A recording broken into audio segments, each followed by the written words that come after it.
பேச்சு விசுவாசத்தை வெளிப்படுத்தவும் செய்து பலப்படுத்தவும் செய்து. பேச்சு விசுவாசம் இருக்குதா இல்லையான்னு காமிக்கிற ஒரு தெர்மோமீட்டர் மாதிரி இருக்குது. தெர்மோமீட்டர் யூஸ் பண்றீங்களா? சில நேரம் நம்ம தெர்மோமீட்டர் யூஸ் பண்ண ஜுரம் இருக்குதா இல்லையான்னு பார்க்கறதுக்கு யூஸ் பண்ணுவோம்ல. அந்த தெர்மோமீட்டர் வச்சு டெம்பரேச்சர் பார்த்தா அது சொல்லும். அந்த டெம்பரேச்சர் பார்த்து தெரிஞ்சுக்கலாம், ஓகே ஜுரம் இருக்குதா இல்லையா. அதனுடைய வேலை என்ன? டெம்பரேச்சர் உள்ளதான் காமிக்கிறது தான் வேலை. பேச்சு அந்த மாதிரி உள்ள இருக்கிற விசுவாசத்தை வெளிப்படுத்துது.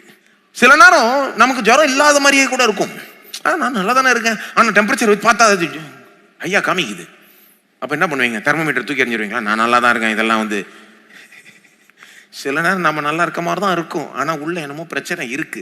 அதை டெஸ்ட் பண்ணுறதுக்கு தான் இந்த தெர்மோமீட்டர். அந்த மாதிரி தான் நம்ம பேச்சும் நம்முடைய உள்ளான இருதயத்தில் இருக்கிற உண்மையான நிலையை வெளிப்படுத்துது. சில நேரம் நாம நினைச்சுக்கிறோம் உள்ள நிறைய விசுவாசம் இருக்குன்னு, ஆனா பேச்சு காட்டி கொடுத்துருது விசுவாசம் இருக்கா இல்லையா. இருதயத்தின் நிறைவினால் வாய் பேசும். லூக்கா 6:45 இயேசு சொன்னார். எங்க சொன்னார்னு போய் பார்த்தீங்கன்னா, எப்பா ஒரு ஆளை பத்தி நீ தெரிஞ்சுக்கணும்னா அவன் கனிகளை பார்த்து தெரிஞ்சுக்கலாம்னார். என்ன கனி? அவன் பேசுற பேச்சை பார்த்துக்கிட்டே வா, அவன் செய்யற செயலை பார்த்துக்கிட்டே வா, ஆளை நீ ஜட்ஜ் பண்ணிடலாம்.